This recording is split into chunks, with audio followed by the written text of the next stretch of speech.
नमस्कार। वो कहते हैं जब जज्बा हो आपके अंदर कुछ कर दिखाने का, समाज में, देश में या फिर परिवार में, तो आपके आगे कोई भी मुसीबत, चाहे वो गरीबी हो या शरीर की अपंगता हो, वो आपके बीच में नहीं आ सकती। आइए, ऐसे ही लोग हैं हमारे बीच में, इनसे बातें करते हैं क्या बात है और ये कैसे कैसी परिस्थितियों से अपनी गुजर रहे हैं। हाँ भाई साहब, नमस्कार। नमस्कार सर। क्या नाम हुआ भाई साहब? मेरा नाम सूरज कुमार सिंह। कहाँ रहते हैं आप? मैं तो बाहर रहता हूँ, कतौरा गांव में। अच्छा, रेंट पे रहता रहने वाले कहाँ के? हूँ, आजमगढ़। यहाँ क्या कर रहे हैं? हम पढ़ाई कर रहे थे किस चीज़ की? अंग्रेजी साहित्य से एमए कर रहे हैं। तो आगे क्या कर रहे हैं? एमए करके क्या करने का विचार है? प्रोफेसर बनने का विचार है। बहुत सही। तो आप दिव्यांग हैं? जी, कितने परसेंट? 80%। 80% दिव्यांग हैं। आप सोच सकते हैं कि एक व्यक्ति के दिल से और मन से क्या मजबूती रही होगी कि 80% दिव्यांग होने के बाद आदमी प्रोफेसर बनने की सोच रहा है। इस सोच को मैं सलाम करता हूँ, इस सोच को मैं नमन करता हूँ। तो आप यहाँ कब से रह रहे हैं? मैं तो यहाँ ग्रेजुएशन भी किया 2017 से। अच्छा, जी, तो फिर यहाँ पे रहने लगे? जी जी 2017 से ग्रेजुएशन किया, 2020 में कंप्लीट हुआ। जी। फिर उसके बाद मैंने एमए में दाखिला लिया है। जी। जी सर, इस साल एमए भी कंप्लीट हो जाएगा। परिवार के विषय में कुछ बताइए क्या है? परिवार में मेरे पिताजी हैं, बस मेरी माताजी गुजर चुकी हैं। जी। 2 बहन हैं, उनकी शादी हो चुकी है। जी। मेरे पिताजी मिलिट्री से रिटायर्ड हैं। अच्छा अच्छा। जी।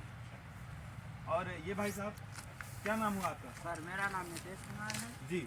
और मैं सीतापुर का रहने वाला हूँ। जी। जी। यहाँ क्या कर रहे हैं? यहाँ सर हम बीकॉम कॉमर्स से कर रहे हैं। BCom commerce. आगे क्या करने का विचार है, क्या करना चाहते हैं? सर आगे बनना तो आइए चाहते हैं, आगे जो वाह, सैल्यूट साहब, वाह क्या बात है सर। दिल से सोचिए, मतलब क्या जज्बात हैं इन लोगों के अंदर, इन लोगों के अंदर क्या जज्बात रहे हैं कि आईएएस बनना चाहते हैं। आप कितने परसेंट दिव्यांग हैं? सर 80%। 80% दिव्यांग होने के बावजूद ये दिव्यांगता, गरीबी, ये कोई मायने नहीं रखता यदि आप दिल से सोच लें कि हमें कुछ करना है। साहब, भाई साहब, दो क्या नाम हुआ आपका? बहन सुकन्या सिंह। कहाँ रहती बहन? ग्राम पोस्ट बजा, जिला संत कबीर नगर। यहाँ क्या कर रही हैं? यहाँ मैं बीए 3rd ईयर जी। 5th सेमेस्टर अच्छा। की छात्रा हूँ। क्या करना चाहती हैं? क्या सपना है पढ़ाई लिखी के करके?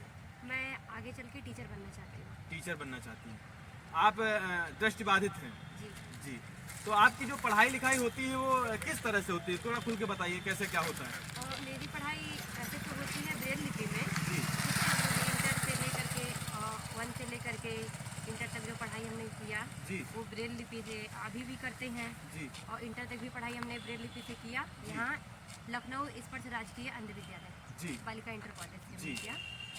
और इस समय मैं एजुकेशन में हूँ, जी। बीए 5th सेमेस्टर की छात्रा हूँ। जी। तो मैं ब्रेल लिपि के माध्यम से पढ़ती हूँ और जो टीचर लेक्चर देते हैं जी। उनके जो रिकॉर्डिंग होती है उसके माध्यम से मैं पढ़ाई करती हूँ। तो कभी आपने ये सोचा नहीं कि हम देख नहीं सकते हैं, पढ़ाई को क्विट कर जाएं, छोड़ दें, ना पढ़ें, कोई दूसरा काम कर लें? कभी ऐसा विचार दिल में आया? नो, क्योंकि हमारे जैसे जी। बहुत से लोग हैं यहाँ। जी।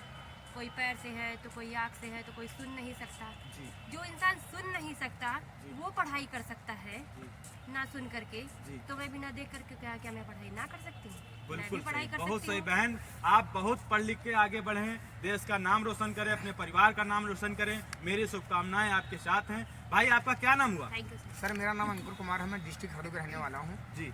और मैं यहाँ पर ग्रेजुएशन का छात्र हूँ, जो कि बीए 5th सेमेस्टर का छात्र हूँ। जी।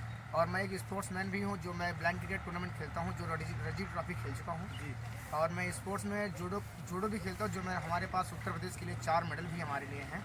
हमारे सपने ये है कि मैं पढ़ाई के साथ साथ मैं स्पोर्ट्स की ओर जाना चाहता हूँ। जो हमारे सपने हैं कि मैं क्रिकेट में इंटरनेशनल मैच में खेलना चाहता हूँ, वर्ल्ड कप को अपने भारत में जिताना चाहता हूँ। मेरे सपने जो है ना, क्रिकेट और स्पोर्ट्स में ज़्यादा मैं ध्यान देता हूँ। और पढ़ने के लिए मैं टीचर बनना चाहता हूँ, वैसे मेरा ज़्यादा मन जो है स्पोर्ट्स में लगता है। वाह, बहुत खूब।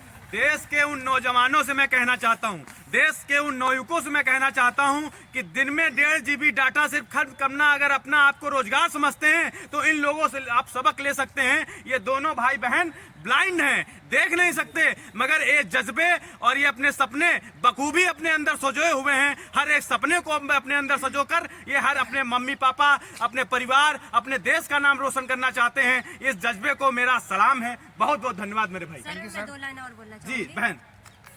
दिष्टवादिता अभिशाप नहीं, दिष्टवादिता अभिशाप नहीं, बाधा का नाम है और बाधाओं से लड़ना, उन पर विजय प्राप्त करना मानव जीवन का यही रहस्य है। मानव जीवन का यही रहस्य है। बहुत सही बहन, बहुत बहुत बहुत बधाई बहन। मैं आपके उज्जवल भविष्य की कामना करता हूँ। इसी के साथ बहुत बहुत धन्यवाद। सर आप लोग से क्या नाम है बहन आपका? आरती मौर्य, कहाँ की रहने वाली हैं? प्रयागराज का स्वामी जिला, यहाँ क्या पढ़ाई कर रही हैं? MSW third semester. क्या सपना है आपका आगे चल के करने का? मेरा ये टीचर बनने का सपना है। टीचर बनने का सपना। भाई साहब आपका क्या नाम है? मेरा नाम अजय कुमार द्विवेदी है। मैं डिस्ट्रिक्ट सीतापुर से बिलोंग करता हूँ और यहाँ पर PG कंप्लीट करके हिंदी से और नेट JRF क्वालिफाई करके साथ साथ PhD में एडमिशन हो गया है। और अगर की बात करें तो मेरा सपना यही है कि मैंने जो तक से शिक्षा को ऋण रूपी ले रखा है वो मैं वापस लौटा दूँ। बहुत सही। क्या सपने हैं आपके? आप कितने % दिव्यांग हैं? 100% दिव्यांग है। नज़रों से बिल्कुल बिल्कुल हीन हूँ, दृष्टिहीन हूँ। अच्छा। तो मैं कुछ देख नहीं सकता, लेकिन फिर भी एक ये सोचता हूँ कि नेहरू जी ने एक जेल में पुस्तक लिखी थी जिसका नाम डिस्कवरी ऑफ इंडिया था जी। तो हम सोचते हैं कि हम तो स्वतंत्र हैं। जब एक व्यक्ति जेल में से अपना समय नष्ट नहीं किया, उसको वहाँ पर उपयोग कर लिया, तो क्या हम स्वतंत्र होकर कुछ नहीं कर सकते? बिल्कुल। और इंटर में एक पार्ट था क्या नाम, the struggle for an education written by Booker T Washington. तो हमने उस लेसन से भी काफ़ी सीख ली। उसने बड़ा हार्ड परिश्रम किया था, वो ऐसा तो मैं नहीं कर सकता, लेकिन फिर भी कुछ कर सकता। जी, बहुत सही। क्या बात कही आपने। जब जेल में रह के वो उन्होंने अपने समय का सदुपयोग किया। सामने ही मूर्ति लगी है भाई साहब जवाहरलाल नेहरू जी की, और बच्चों से उनको बहुत प्यार था। उनके हाथ उंगली से बच्चा एक पकड़े हुआ है, बिटिया पकड़े हुई है। तो आपके घर में कौन कौन है? हमारे घर में अगर बात करें तो हम 5 भाई हैं। मम्मी पापा जो है स्वर्गवासी हो गए जी। और जिनमें 4 लोग ठीक है, हम ही दृष्टिबाधित हैं। जी। और जो है क्या नाम, पहले तो मैं सोचता था कुछ नहीं करूँगा, क्या कर पाऊँगा, लेकिन जब हमें पता चला कि ब्लाइंड पढ़ते हैं और यहाँ पे स्कूल है मोहन रोड पे, तो बड़ी खुशी हुई। जानकर आया, मैं दाखिला लिया और उस समय मैं बहुत रोता था कॉलेज में कि मैं नया सबसे छूट गया।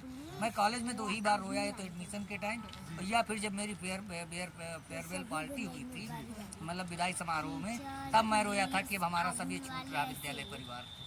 और मैं कभी नहीं रोया और किसी चीज़ के लिए मैं ना कभी स्कूल में डांट पड़ी, मैं हमेशा क्लास में अव्वल रहा वहाँ पर। बहुत सही। आप जीवन में कभी रोए भी ना और खुद भी खुश रहें, दूसरों की खुशियाँ बांटते रहें। तो आप पैर से भी नहीं चल सकते हैं? नहीं, पैर से चल सकते हैं, नजरों से, मतलब दृष्टिहीन है जो देखते नहीं। पूरा मतलब 100% 100% आंखों से दिखता नहीं। डस्टबिन है और पैरों से आप चल सकते हैं। हाँ, पैरों से चल सकते हैं, पैरों से चलते हैं। तो आपको कहीं जाना होता है तो किसी न तो किसी ये जो जैसे छड़ी है, इसकी भी आप कर लीजिए। ये छड़ी है सफ़ेद, जी। इसे बोलते हैं व्हाइट केन। तो इसके जरिए हम लेके आगे चलते जैसे ऐसे जी। से, तो कोई खड्डा होगा जी। तो वो पता चल जाएगा, कोई गाड़ी खड़ी होगी तो उसमें छड़ी टकरा जाएगी, तो हमें इसके जरिए पता चल जाएगा कि आगे गाड़ी या खड्डा कुछ है, तो उसको अपने साथ छड़ी से देख के अपना रास्ता पार कर लेते हैं ऊपर। कभी आपको ये नहीं सोच में आया कि हम इतना सब कुछ, हमारी आंखें सही नहीं हैं, हम देख नहीं सकते, तो हम पढ़ाई छोड़ दें? कहीं ना कहीं लोग जैसे कहीं रोडों पे रुके रहते हैं, भीख मांगने लगते हैं, तो आप लोगों के विचार में ऐसा कुछ नहीं आया कि हम ये पढ़ाई लिखाई क्यों कर रहे हैं, क्यों इतनी मेहनत कर रहे हैं, ये सब काहे नहीं करने लगे, पैसा कमाने लगे, ऐसा करके ऐसा विचार नहीं आया आपके दिमाग में? नहीं, ऐसा कोई विचार नहीं आया। यही आया कि मतलब पहले तो शिक्षा अगर लिए तो शिक्षा चुका दे। और रही बात भेजे तो एक नारा है हम सबका, उन्होंने जिन्होंने ब्रेल का आविष्कार किया था, उनका नाम था लुई ब्रेल। तो हम लोग का नारा उसी समझ बन गया कि लुई हमें सिखाई थी नहीं मांगना झुककर भीख। बहुत सही, क्या बात है। और सभी नौजवान नौयुवक साथी, हाँ, साथी जो भी हैं, उनसे हमारी यही उम्मीद है। क्या कहना चाहते हैं सभी लोग देशवासियों से, क्या कहना चाहते देश के लिए कुछ करें और पढ़ाई लिखाई करें और जॉब करें और आगे बढ़ें, ताकि समाज में दिखा सके कि दिव्यांग भी कुछ कर सकते हैं और दिव्यांग भी पढ़ते हैं और दिव्यांग भी जॉब करते हैं। देश में प्रशासनिक सेवा में ना जाने कितने IAS, ना जाने कितने IPS भी इन कुर्सी पर काबिज हैं, और भाई साहब का सपना है PhD में दाखिला हो गया है। जी, PhD में दाखिला हो गया है और कुछ दिनों में ही क्लासेज चलने वाली हैं, अभी तक नहीं चल रही थी किसी कारणवश। और इसमें जो है क्या नाम, ये भी है कि अपना सारा कोर्स वर्क करके फिर आगे मतलब काफ़ी हम लोग स्ट्रगल में पढ़ाई है, क्योंकि जो एक व्यक्ति देख के ना पढ़ाई छोड़ देता है स्कूल इंटर के बाद, और हम लोग ना देखते हुए फिर भी लगे हैं शिक्षा कार्य में। और कहते हैं ना कि चींटी चढ़ती है, गिरती है, चढ़ती है, अंत में चढ़ ही जाती है। तो गलती होती, सुधार होता, गलती फिर आखिर में हम लोग पारंगत हो ही जाते हैं अपने क्या नाम लक्ष्य में। नहीं, बहुत सही बात है, आप पारंगत हों, ऐसी हम लोग की सभी की शुभकामनाएं। एक भैया यहाँ हैं, भैया क्या नाम हुआ आपका? यहाँ पे क्या पढ़ाई कर रहे हैं आप? मैं इंडिया फाइन आर्ट्स से कर रहा हूँ। अच्छा अच्छा। तो आप कहाँ के रहने वाले हैं? हरदोई और सीतापुर के ज़्यादा लोग यहाँ हमको दिखाई दे रहे हैं, है ऐसा कुछ? जी जी। तो यहाँ कोई असुविधा तो नहीं हो रही आपको? शासन प्रशासन की तरफ से कोई आपको शिकायत हो तो हम बता सकते हैं? ऐसा है कुछ शासन प्रशासन को थोड़ा मतलब जो है कि हम लोगों के लिए थोड़ी जो आर्थिक व्यवस्थाएं या पढ़ाई लिखाई में समस्या है उनके ऊपर विचार। फीस स्ट्रक्चर क्या है आप लोगों का? फीस आप लोगों की पड़ती है?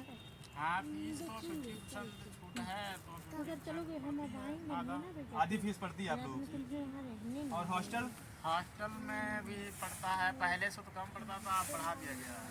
अच्छा, कितना बढ़ा दिया गया? लगभग 2000 रुपये पहले से बढ़ गया है। अच्छा, 2000 रुपये पड़ गया पहले। जी जी, पहले 1500 में होता था, अब 2500 रुपये में हो रहा है। 4500 3000 में। हाँ पहले 1500 में होता था, अब 3000 ले रहे हैं। अच्छा, और फर्स्ट सेमेस्टर में जो आते हैं उनसे 4000 लेते हैं। और वहाँ क्या क्या सुविधाएं क्या देते हैं आपको हॉस्टल में? हॉस्टल में सुविधाएं पहले से अब बहुत कम हैं। जैसे कि मतलब हर बाथरूम गंदे पड़े हैं, सफाई नहीं है और बाथरूम में पानी नहीं आता है, गीजर खराब है, हम लोगों को ठंडा पानी से नहाना पड़ता है, बीमारियां बढ़ती हैं, यही सारी परेशानियाँ हैं। शासन प्रशासन से एक गुहार है या कहें हाथ जोड़ के निवेदन है कि ऐसे लोगों को जो अपने घरों से दूर रह रहे हैं, दिव्यांग हैं, कम से कम उनके सुख सुविधाओं का भी ध्यान रखा जाए। शौचालय बता रहे गंदे पड़े हैं, उसको सफाई की जाए। तो यहाँ डीन से कभी शिकायत आपने नहीं की? प्रोफेसर जो यहाँ के होते हैं, हाँ, जो हम लोगों के वो हॉस्टल के वार्डन सर होते हैं, तो उनसे शिकायत बहुत बार किया गया है। उन्होंने क्या बताया? तो बोला गया कि पूरे ग्राउंड फ्लोर में एक ही बाथरूम में गीजर चालू है, बाकी सारे खराब पड़े हैं। और वो नवनीत आए थे, हम लोग गए थे। कहते रहते हैं। चलिए, हम चाहेंगे कि डीन साहब यहाँ के से मिलके भी उनकी जो इन लोगों की दिक्कतें हैं उनको सुलझाया जाए, एक नोटिस दे के समझाया जाए। अगर यहाँ नहीं सुधार होता है तो हम लोग आगे भी उच्च अधिकारियों को सूचित करेंगे, यहाँ की सूचनाओं को प्रेषित करेंगे। इसी के साथ आप जुड़े रहें हम लोगों के साथ। बहुत बहुत धन्यवाद।